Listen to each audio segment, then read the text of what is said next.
అది భాగవత ప్రవచన సభా వేదిక. మాతా శివచైతన్య భాగవత ప్రవచనం కమనీయంగా కొనసాగుతోంది.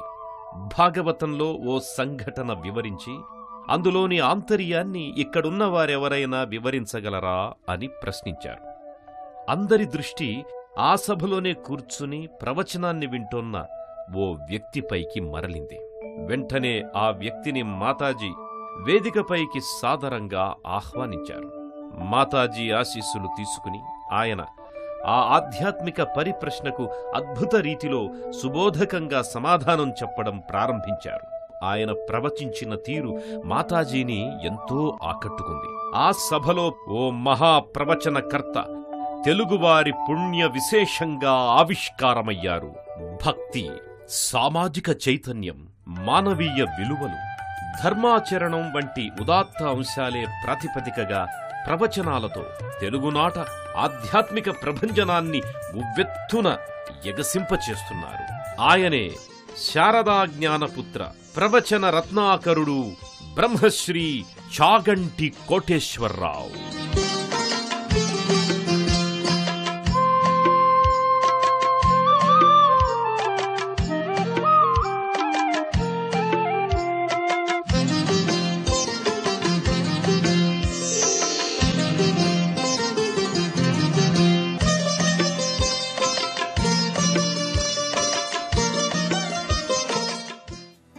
ఆంధ్రప్రదేశ్లోని పశ్చిమ గోదావరి జిల్లా ఏలూరులో 1958వ సంవత్సరం జూలై 14వ తేదీన శ్రీ సుందర శివరామ, శ్రీమతి సుశీల దంపతులకు 3వ సంతానంగా చాగంటి జన్మించారు. మా నాన్నగారు చేసింది ఒక ప్రాథమిక పాఠశాల యొక్క ప్రధానోపాధ్యాయుడైన ఆయన చాలా గొప్ప విద్వాంసులు, అనేక శాస్త్రాలు చదువుకున్నటువంటి వ్యక్తి. శంకర శతకము అనబడేటటువంటి శతకాన్ని రచించారు. ఎంతోమంది పేదవాళ్ళని చదివించి వృద్ధిలోకి తీసుకొచ్చారు. మా అమ్మగారు కేవలం గృహిణి. మా నాన్నగారి యొక్క బాటని అనుసరించి ఆయనకి సేవ చేస్తూ పిల్లలందరినీ సాకి వృద్ధిలోకి తీసుకొచ్చినటువంటి మహాతల్లి. నాకు ఒక తమ్ముడు, అలాగే 2 అక్కలు, ఒక చెల్లి. నా బాల్యం అంతా కూడా ఎంతో సంతోషంగా ఆటపాటలతోటి, ఆప్యాయతతోటి, గొప్ప అనుబంధాలతోటి నడిచిపోయింది. విశాఖపట్టణంలో 1975-78 సంవత్సరాల మధ్యకాలంలో ఏవిఎం కళాశాలలో ఇండస్ట్రియల్ రిలేషన్స్ అండ్ పర్సనల్ మేనేజ్మెంట్లో పీజీ డిప్లొమా పూర్తి చేశారు. ఆ సందర్భంలో ప్రఖ్యాత రచయిత వాకాటి పాండురంగారావు చాగంటికి పాఠాలు బోధించారు. ప్రస్తుతం కేంద్ర ప్రభుత్వ రంగ సంస్థ అయిన భారత ఆహార సంస్థలో చాగంటి ఉద్యోగ బాధ్యతల్ని నిర్వహిస్తున్నారు. మల్లంపల్లి అమరేశ్వర ప్రసాద్ వద్ద చాగంటి సంస్కృత భాషాధ్యయనం, కావ్య పఠనాన్ని అభ్యసించారు. అలాంటి వారి ద్వారా పురాణేతిహాసాల పట్ల చాగంటి మక్కువ పెంచుకున్నారు. నిరంతర గ్రంథాధ్యయనం, అనుశీలనం, అన్వయం, పరిశోధనం వంటి అంశాల ద్వారా చాగంటి తన వ్యాసంగాన్ని కొనసాగించారు. వృత్తి ప్రవృత్తులకు ఎక్కడా పొంతన లేకపోయినా రెండింటినీ సమన్వయం చేసుకుంటూ 2 బాధ్యతలకు ఆయన పరిపూర్ణ న్యాయం చేశారు. ప్రవచనాల పట్ల చాగంటి దృష్టి బలంగా మరలడానికి ఓ సంఘటన కారణమయ్యింది. నేను ప్రవచనాలు చేయాలని కూడా ఎప్పుడూ జీవితంలో అనుకోలేదు. మాతా శివచైతన్య ఆ తల్లి పెద్దాపురం భాగవత ప్రవచనం చేయడానికి వచ్చారు. అకస్మాత్తుగా ఒక ప్రశ్న వేశారు. ఉత్తరాగర్భంలో ఉన్నటువంటి శిశువు అశ్వత్థామ ప్రయోగించిన అస్త్రానికి దహింపబడుతుంటే అక్కడే ఉన్నారు కదా ధర్మరాజు, భీముడు, అర్జునుడు, నకులుడు, సహదేవుడు. కృష్ణుణ్ణి ఎందుకు అడిగింది? మీలో ఎవరైనా తెలుసున్న వాళ్ళు ఉన్నారా, చెప్పగలరా అని అడిగారు. అందులో ఒక ఆయన లేచి చటుక్కునన్నాడు, చాగంటి కోటేశ్వరరావు చెప్తారన్నారు. ఆ తల్లి ఎవరు చాగంటి కోటేశ్వరరావు అని అడిగారు. అంతటి పూజనీయురాలు అడిగితే జవాబు చెప్పకుండా ఉండకూడదు కాబట్టి లేచి నిలబడి నమస్కారం చేసి, అమ్మా నేనేనమ్మా పేరున్నవాడిని అన్నాను. మీరు వేదిక మీదకి రండి అన్నారు. వేదిక మీదకి వెళ్ళాను. ఆవిడ చటుక్కున తన దగ్గరున్న మైక్ తీసి పక్కన పెట్టి చెప్పండి ఒకసారి అన్నారు. నాకు అర్థమైంది, మనవి చేశాను. ఆవిడ ఎంతో సంతోషించారు. మరికొంతసేపు మీరు భాగవతం మీద మాట్లాడండి అన్నారు. నేను కొంతసేపు భాగవతం గురించి మాట్లాడాను. ఇది ఆ రోజు దినపత్రికలలో ప్రముఖంగా ప్రచురింపబడింది. అది విని కొన్ని సాంస్కృతిక సంస్థల వాళ్ళు, దేవాలయాలు వాళ్ళు నా దగ్గరికి వచ్చి ప్రవచనం చేస్తారా అని అడిగారు. అడిగితే నేను ఇప్పుడు ప్రవచనాలకు వెళ్ళలేదండి, నేను చెయ్యను అన్నాను. కానీ మా అమ్మగారు అన్నారు, కాదురా, భగవత్ సంబంధాన్ని వదిలిపెట్టుకోకూడదు, నీకు తోచిన విషయాన్ని చెప్తూ ఉండు, అబద్ధం చెప్పద్దు, తెలియనిది చెప్పద్దు, గ్రంథాలు చక్కగా చదివి ప్రారంభం చేసి చెప్పు అన్నారు. ధర్మాన్ని ఆచరించే సాధనం శరీరం. శరీరాన్ని దేహం అంటారు. ఆత్మ అనేది పరమాత్మకు సంబంధించిన అంశం. ఆత్మ అనే రథికుడు శరీరమనే రథానికి దిశానిర్దేశం చేస్తాడు, లక్ష్యాన్ని విశదపరుస్తాడు. శరీరం ఏ కార్యాలు నిర్వహించాలో, ఏ ధర్మాలు పాటించాలో ఆత్మ ప్రబోధిస్తుంది. ఇలా ఆత్మకు పరమాత్మకు శరీరానికి ఉన్న అవినాభావ సంబంధాన్ని సుబోధకంగా ఆవిష్కారం చేస్తారు చాగంటి కోటేశ్వరరావు గారు. ఆయన ఆధ్యాత్మిక ప్రపంచంలో ఏ అంశాన్ని ప్రవచనాంశంగా తీసుకున్నా అద్భుతంగా అది రాణిస్తుంది. బంగారానికి తావి అబ్బినట్టుగా ఆ ఆధ్యాత్మిక అంశం చాగంటి ద్వారా రమ్యమోహనంగా ఆవిష్కారమవుతుంది. ఆధ్యాత్మిక చింతన ఎందుకు ఉండాలి అంటే, మిగిలిన ప్రాణులన్నిటిలో ఉన్నటువంటి గొప్పతనాన్ని మనిషి ఒక్కడే వాడుకుంటున్నాడు. ఆధ్యాత్మికత అనేటటువంటిది అత్యంత అవసరం. అందుకే మనుష్యులతో దెబ్బలాడుకోకుండా ప్రశాంతంగా ఉండాలన్నా, సమాజం అంతా సంతోషంగా ఉండాలన్నా, ఆధ్యాత్మికత కన్నా కూడా గొప్పది లోకంలో ఇంకొకటి ఉండదు. ఒకరి కొరకు ఒకరు బ్రతకాలి అంటే ఆధ్యాత్మికత అనేటటువంటిది అత్యంత అవసరం. భక్తి మౌఢ్యం కాదు, భక్తి జీవితాన్ని దిద్దడానికి అత్యంత ప్రయోజనకరమైన అంశం.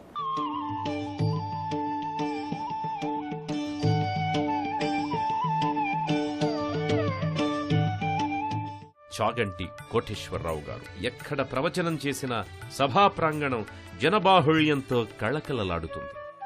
మంత్రమేదో చల్లినట్టు, కనికట్టేదో చేసినట్టు, ఇంద్రజాలంలో చిక్కినట్టు ప్రేక్షకులందరూ స్థాణువులై ఆయన ప్రవచనాన్ని ఆస్వాదిస్తారు. కాలో అశ్వో వహతి, సమయమనేది అశ్వం వలె పరిగెడుతుంది.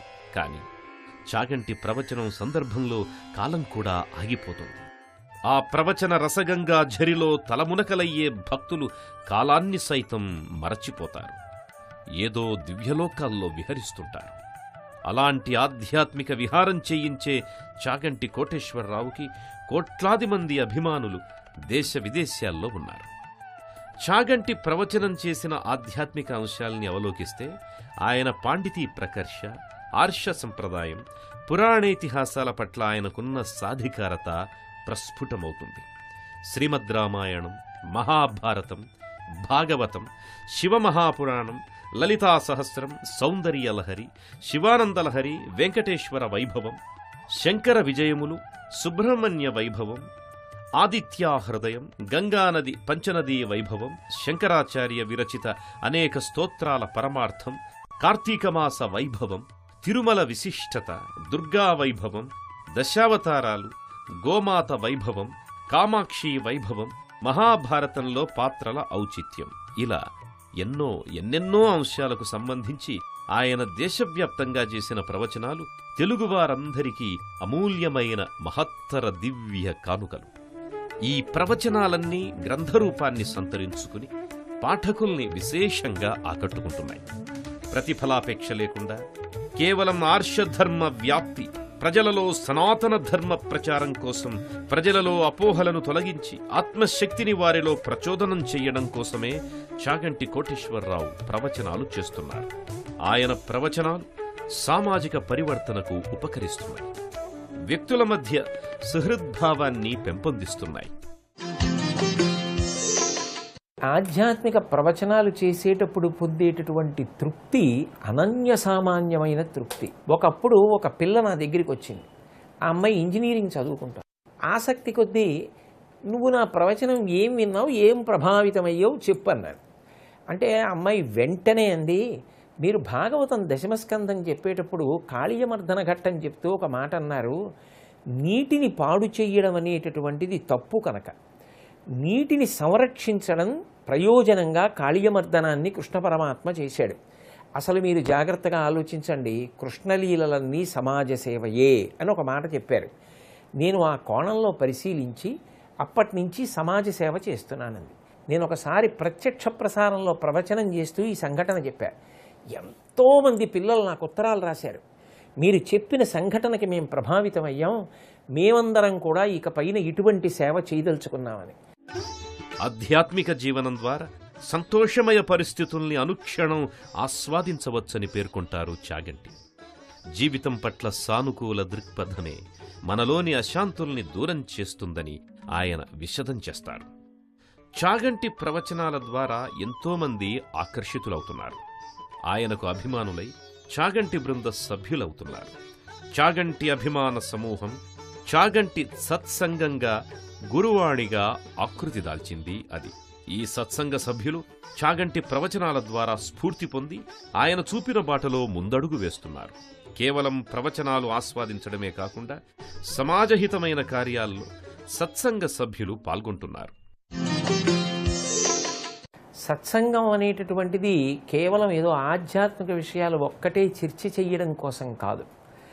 ఆ సత్సంగం ద్వారా ఎంతో సమాజపరమైన కార్యక్రమాలు కూడా జరుగుతాయి. వాటికి భక్తి కూడా కలుస్తుంది.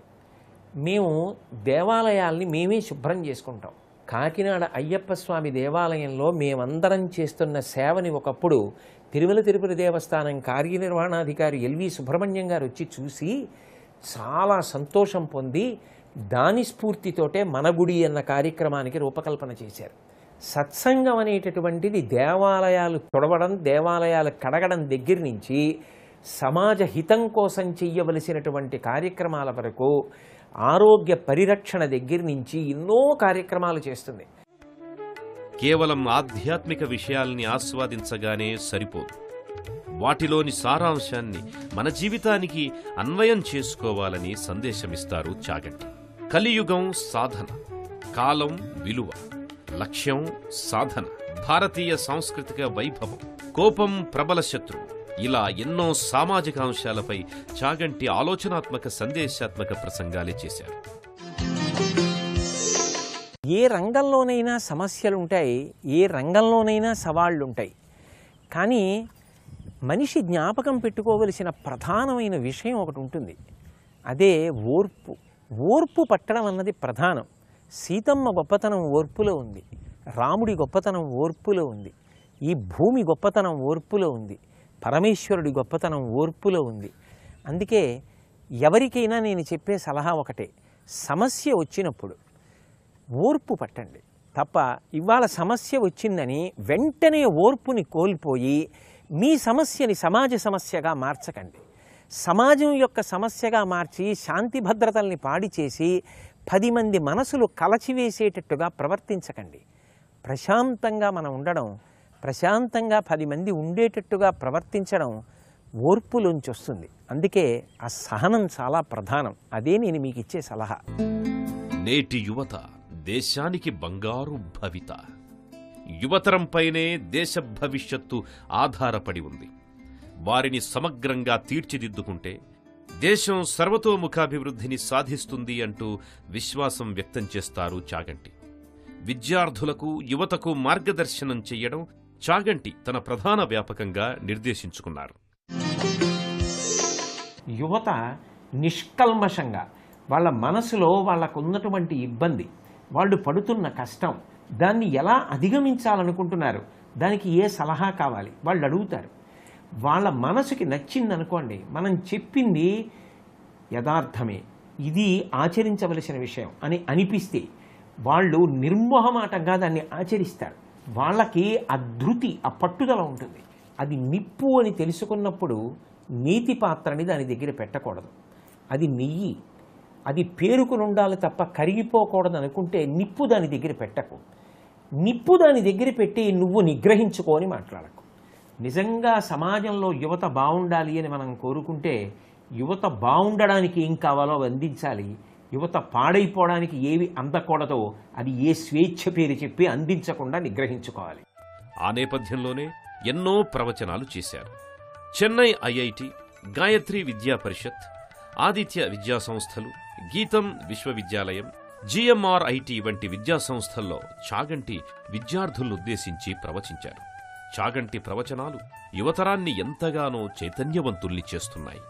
ఎంతగా అంటే యూట్యూబ్లో ఆయన ఒక్కో అంశంపై చెప్పిన ప్రవచనానికి లక్షల సంఖ్యల్లో హిట్లుండడమే దానికి నిదర్శనం. యువతకు నేను ఇచ్చే సందేశం ప్రధానంగా వాళ్ళ జీవితాల్ని దృష్టిలో పెట్టుకుని ఒక్కటే, తప్పకుండా మీరు మహాత్ముల యొక్క జీవిత చరిత్రలు చదవడం అలవాటు చేసుకోండి. మహాత్మా గాంధీ గారి జీవిత చరిత్ర చదవండి, ఏపీజే అబ్దుల్ కలాం గారి జీవిత చరిత్ర చదవండి. ఎన్ని కష్టాలు పడ్డారో ఒక్కొక్కరు. వాళ్ళెవ్వరి జీవితాలు వడ్డించిన విస్తరి కావు. బాగా చదువుకోవడం వేరు, ఒక మంచి ఉద్యోగంలోకి వెళ్ళడం వేరు. కానీ ఉద్యోగంలో కూర్చున్న తర్వాత ఎక్కడైనా చిన్న ఇబ్బంది ఏర్పడేటప్పటికీ మట్టి ముద్ద నేల మీద పడిపోయినట్టుగా ఇక పైకి లేవలేకుండా జవసత్వాలు ఉడిగిపోయి ఉండకూడదు. సంతోషంగా బంతి పైకి లేచినట్టుగా, బంతి జారిపోతే ఎలా లేస్తుందో అలా లేవడానికి సిద్ధంగా ఉండాలి. దానికి మనిషికి ఉత్సాహాన్ని, ప్రేరణని ఏదిస్తుంది అంటే జీవిత చరిత్రలు ఇస్తాయి. జీవిత చరిత్రలు చదివితే మీరు ఉద్దాన పతనాల్లో ఉంచుకోగలుగుతారు. గొప్ప శీల వైభవం ఏర్పడుతుంది. ప్రతిఫలాన్ని ఆశించకుండా కర్మ చెయ్యడమొక్కటే మానవ ధర్మమని భగవద్గీత ద్వారా శ్రీకృష్ణ పరమాత్మ బోధించాడు. తన ప్రవచనాలలో తరచూ ఈ అంశాన్నే ప్రస్తావించే చాగంటి ఆ సూత్రాన్ని అక్షరాలా నిర్వహిస్తున్నారు. సత్సంగాల ద్వారా ఎందరికో ప్రత్యక్షంగా, పరోక్షంగా సాయపడుతూ వారి జీవన అభ్యున్నతికి దోహదం చేస్తున్నారు. ఆనందో బ్రహ్మేతి వ్యజానాత్, ఆనందమే బ్రహ్మం. ఆనందం జీవన గమనంలో అత్యుత్తమమైనది. మన లౌకిక జీవితానికి ఆనందమే పరమావధి. ఆ ఆనందం ఆధ్యాత్మిక తత్వం ద్వారా అందుకోవచ్చు. ప్రతి మనిషికి ఆధ్యాత్మిక చింతన మనోబలాన్ని కలిగిస్తుంది. మానవీయ విలువల్ని సంరక్షించాలనే మనిషి నిజమైన మనిషిగా మనుగడ సాగించగలడని చాగంటి సుస్పష్టంగా వివరిస్తారు. గోవు సకల దేవతల సమష్టి స్వరూపం. గోసేవ అంటే సమస్త దేవతారాధన. ఒక్క గోవును పూజించడం ద్వారా అఖిల దేవతల అనుగ్రహాన్ని సత్వరం పొందవచ్చు. మనకి సనాతన ధర్మంలో గోవు సర్వదేవతా స్వరూపం. ఆ గోవుని అన్ని ఆశ్రమాల్లో ఉన్నవాళ్ళు పూజ చేయొచ్చు. మంత్రసహితంగా పూజ చేయొచ్చు, మంత్రం లేకుండా పూజ చేయొచ్చు. బ్రహ్మచారి పూజ చేస్తాడు, గృహస్థు పూజ చేస్తాడు, వానప్రస్థు పూజ చేస్తాడు, సన్యాసి పూజ చేస్తాడు. ఒక అరటిపండు తీసుకెళ్లి ఆవుకి పెట్టినా, గోగ్రాసము అంటే చేతికి పట్టినంత గడ్డి తీసుకెళ్లి గోవుకి పెట్టినా అది సాక్షాత్ కామాక్షి పరదేవతకి పెట్టినట్టే. గోవుకొక్కదానికి ప్రదక్షిణం చేస్తే 33 కోట్ల మంది దేవతలకి, త్రిమూర్తులకు కూడా ప్రదక్షిణం చేసినట్లే. అంత వైభవాన్ని సంతరించుకున్న గోవు యొక్క ప్రస్తావన లేకుండా అసలు సనాతన ధర్మంలో ఏ పురాణం కానీ, కావ్యం కానీ లేదు. గో సంరక్షణ, గోసేవను చాగంటి ఓ ఉదాత్తమైన మహా తపస్సుగా స్వీకరించారు. గోమాత వైభవం, గోవు విశిష్టత, గోమాత మహిమ వంటి అనేక అంశాలపై చాగంటి ప్రవచనాలు చేశారు. ఈ ప్రవచనాలన్నీ సమాజాన్ని ఎంతగానో ప్రభావితం చేశాయి. చాగంటి గోవిశిష్టతపై చేసిన ప్రవచనాల స్ఫూర్తితో తెలుగునాట ఎన్నో గోశాలలు ఆవిష్కారమయ్యాయి. కాకినాడలో చాగంటి ఆధ్వర్యంలో వందలాది మంది చాగంటి శిష్య బృందం శ్రమదానం చేసి అద్భుత రీతిలో గోశాలను నిర్మాణం చేశారు. చాగంటి అందించిన స్ఫూర్తి వల్ల, ప్రేరణ వల్ల తెలుగు రాష్ట్రాల్లో గో సంరక్షణ అనేది ఓ ఉద్యమంగా మారింది అనడంలో ఎంతమాత్రం అతిశయోక్తి లేదు.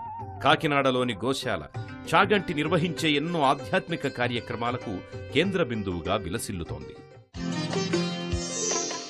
ఈ గోశాలకి ట్రస్ట్ బోర్డు వేరేగా ఉంది. కేవలం నా ప్రవచనాల వల్ల ఈ గోశాల ఉత్సాహంతో భక్తులు నిర్మాణం చేశారు కాబట్టి నేను వద్దు అంటున్నా కూడా మా అమ్మగారి, నాన్నగారి పేరు ఆ గోశాలకి తీసుకొచ్చి ట్రస్ట్కి పెట్టారు తప్ప ప్రత్యక్షంగా గోశాల నిర్వహణతో మాత్రం నాకు సంబంధం లేదు. కానీ ఇదొక పరమ పవిత్రమైనటువంటి భూమి కనుక నేను తరచుగా ఇక్కడికి వచ్చి జపం చేసుకోవడం, గోప్రదక్షిణాలు చేయడం ఇటువంటివి చేస్తాను. పరిశుభ్రత అనేది పరమాత్మకు మరో రూపంగా చెబుతారు. శుభ్రమైన పరిసరాలు భగవంతుడి నెలవులుగా మన ధర్మశాస్త్రాలు ప్రకటిస్తున్నాయి. ఈ నేపథ్యంలో ప్రధాని నరేంద్ర మోదీ చేపట్టిన స్వచ్ఛ భారత్ దేశమంతటా మహోద్యమాన్ని సంతరించుకుంది. ఆ పరంపరలో స్వచ్ఛ భారత్ అంశానికి సంబంధించి ప్రజల్ని చైతన్యవంతుల్ని చేయడానికి చాగంటి చేసిన ప్రవచనాలు ఎంతో ఉపయుక్తమయ్యాయి. స్వచ్ఛ భారత్ కార్యక్రమానికి కేంద్ర పట్టణాభివృద్ధి శాఖ మాత్యులు వెంకయ్య నాయుడు గారు చాగంటిని ప్రచారకర్తగా నియమించారు. 2012 సెప్టెంబర్లో శ్రీ కంచి కామకోటి పీఠం వారు బ్రహ్మశ్రీ చాగంటి కోటేశ్వరరావును ప్రవచన చక్రవర్తి బిరుదుతో సన్మానించారు. అదే సంవత్సరం డిసెంబర్లో శృంగేరి పీఠం వారు ప్రవచన రత్నాకర బిరుదుతో మరియు విశాఖపట్నం శ్రీ శారదా పీఠం వారు శారదా జ్ఞానపుత్ర బిరుదులతో గౌరవించారు. 2013 డిసెంబర్లో సౌత్ ఇండియన్ ఎడ్యుకేషన్ సొసైటీ సంస్థ అత్యంత ప్రతిష్టాత్మకమైన శ్రీ చంద్రశేఖరేంద్ర సరస్వతి నేషనల్ ఎమినెన్స్ అవార్డును చాగంటికి బహూకరించారు. 2014లో తిరుపతిలోని రాష్ట్రీయ సంస్కృత విద్యాపీఠం వారు వాచస్పతి పేరిట గౌరవ డాక్టరేట్ను బ్రహ్మశ్రీ చాగంటికి ప్రదానం చేశారు. 2015లో ఢిల్లీ తెలుగు అకాడమీ వారు ఆయనకి ఉగాది జీవిత సాఫల్య పురస్కారాన్ని ప్రదానం చేసింది. అదే సంవత్సరం తెలుగు బుక్ ఆఫ్ రికార్డ్స్లో చాగంటి కోటేశ్వరరావును ప్రముఖ ప్రవచనకర్తగా పేరు నమోదు చేశారు.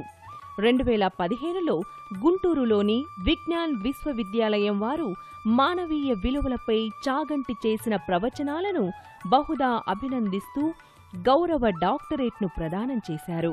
2016లో శ్రీ దుర్ముఖినామ సంవత్సరం ఉగాది సందర్భంగా ఆంధ్రప్రదేశ్ ప్రభుత్వం ప్రతిష్టాత్మకమైన కళారత్న పురస్కారాన్ని అందించింది.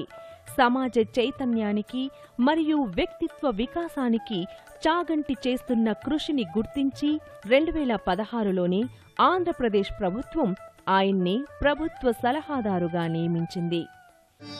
చాగంటి కోటేశ్వరరావు తిరుమల తిరుపతి దేవస్థానం ధర్మ ప్రచార పరిషత్తులకి గౌరవ సలహాదారుడిగా, కోఆప్టెడ్ మెంబర్గా సేవలందించారు. తిరుమల శ్రీవారి సేవల్ని అందరికీ అందుబాటులోకి తెచ్చే విధంగా చాగంటి కోటేశ్వరరావు అద్భుత రీతిలో శ్రీవెంకటేశ్వర వైభవోత్సవాలు అనే కార్యక్రమ సమాహారానికి రూపకల్పన చేశారు. ఈ కార్యక్రమాన్ని తిరుమల తిరుపతి దేవస్థానం వారు స్వీకరించి దేశంలోని అనేక నగరాల్లో శ్రీవెంకటేశ్వర వైభవోత్సవాల్ని నిర్వహిస్తున్నారు. ఉత్తమ ఆధ్యాత్మిక ప్రగతి సాధనే మనిషికి జీవిత లక్ష్యం కావాలని చాగంటి తన ప్రవచనాల ద్వారా వెల్లడించారు. భగవంతుడు అనుక్షణం మనకు ఎన్నో ఉపకారాలు చేస్తున్నాడు. అది గ్రహించగల జ్ఞాన సంపదను సాగించడమే ఆధ్యాత్మిక కృషి అని చాగంటి వివరిస్తారు. ఒకటి లేనిదే మరొకటుండదు. అలాగే దంపతులిద్దరూ అర్ధనారీశ్వర తత్వం ఇమిడి ఉందని గ్రహించాలంటారు. గృహస్థాశ్రమ ధర్మాన్ని త్రికరణ శుద్ధిగా నిర్వహించడం వల్ల సమాజానికి ఎన్నో ఉపయోగాలు చేకూరతాయని చెబుతారు చాగంటి. మనిషి సాంకేతికంగా ఎంత పురోభివృద్ధి చెందినా మానవీయ సంబంధాలుంటాయి కదూ. తల్లి తండ్రి, కొడుకులు కూతుళ్ళు, అన్నదమ్ములు, అక్క చెల్లెళ్ళు, ఇవి యంత్రాలకి పరిమితం కావు. ఈ అనుబంధాలు నిలబడేటట్టు, తృప్తి మిగిలేటట్టు, ఒకరి పట్ల ఒకరు అనుబంధంతో ఒకరి కొరకు 10 మంది, 10 మంది కొరకు ఒకడు అన్నట్లుగా బ్రతకడం మాత్రం సాంకేతిక పురోభివృద్ధికి అతీతంగా మనిషి అభ్యసించవలసిన ప్రధానమైన విషయం. చాగంటి కోటేశ్వరరావు ఆర్షధర్మ ఉద్దీపకాలుగా, సనాతన ధర్మ ప్రచోదకులుగా తమ ప్రస్థానాన్ని కొనసాగిస్తున్నారు. అద్భుత ధారణా శక్తి, అమేయ వాక్పటిమ, అఖండమైన ప్రవచనాధార, చైతన్య స్ఫోరకమైన గంభీర స్వర విన్యాసం, ధర్మ సంస్థాపనార్థాయ సంభవామి యుగే యుగే, జాగృతపరిచే సందేశాత్మక ప్రసంగ విధానం, తేట తెలుగుదనం పల్లవించే పదాల పొందికలో చాగంటి కోటేశ్వరరావు ప్రవచనా వైభవం ప్రకటితమవుతుంది. నిరంతర అధ్యయనం, సదాచార పారాయణం వంటి ఉదాత్త అంశాల ద్వారా తన నిత్య జీవిత సంవిధానాన్ని ఆయన కొనసాగిస్తున్నారు. ఒక మనిషి ప్రశాంతంగా జీవించాలంటే, సంతోషంగా ఉండాలంటే, తాను సంతోషంగా ఉండడమే కాకుండా తన చుట్టూ ఉన్న వాళ్ళందరూ కూడా సంతోషంగా ఉండేటట్టుగా బ్రతకగలగాలి అంటే ఆధ్యాత్మిక జీవనాన్ని మించింది లేదు అని పరిపూర్ణంగా నమ్మినటువంటి వాడిని. ఆధ్యాత్మికతకు సంబంధించినంత వరకు కూడా ఏది చెప్పనివ్వండి, అది కేవలం నువ్వొక్కడివి సుఖంగా ఉంటే సరిపోదు. నీ చుట్టూ ఉన్న వాళ్ళందరూ కూడా సంతోషపడేటట్టుగా నువ్వు బ్రతకడం అవసరం అని చెప్తుంది. సనాతన ధర్మంలోని ఆధ్యాత్మిక విశేషాల్ని, నిత్యం జీవితంలోని అంశాల్ని సమన్వయం చేస్తూ సామాజిక హితానికి చాగంటి ఎంతగానో దోహదపడుతున్నారు. ఎన్నో అంశాలకు సంబంధించి ప్రవచనాలు చేసిన చాగంటి ఇప్పటికీ దాదాపు 6,000 గంటల నిడివికి పైగా ప్రవచనాలు చేసి తెలుగువారికి వెలకట్టలేని ఆధ్యాత్మిక సంపదను అందించారు. నా ఆఖరి ఊపిరి వరకు ప్రవచనాలు చేసి సమాజానికి నా వాక్కు ద్వారా సేవ చేసుకోవాలన్నదే నాకున్న ప్రగాఢమైన వాంఛ. భగవంతుడు అనుగ్రహిస్తే, నాకు అటువంటి జీవితాన్ని ఆయన ఇస్తే, ఆఖరి ఊపిరి వరకు సమాజ హితానికి, సమాజ వికసనానికి నేను అలా పాటుపడగలిగితే అంతకన్నా నాకు జీవితంలో గొప్ప కోరిక ఇంకొకటి లేదు. చాగంటి ప్రవచనం తెలుగునాట భక్తిభావ ప్రభంజనం. చాగంటి ప్రవచనం తెలుగువారి ఆధ్యాత్మిక జీవనానికి దివ్య సోపానం. చాగంటి ప్రవచనం తెలుగువాకిట నిత్యం విరబూసే ఆధ్యాత్మిక ఆనందివర్ధనం. చాగంటి ప్రవచనం ఆధ్యాత్మిక జీవిత పయనంలో ఎల్లప్పటికీ అందరికీ మార్గదర్శనం.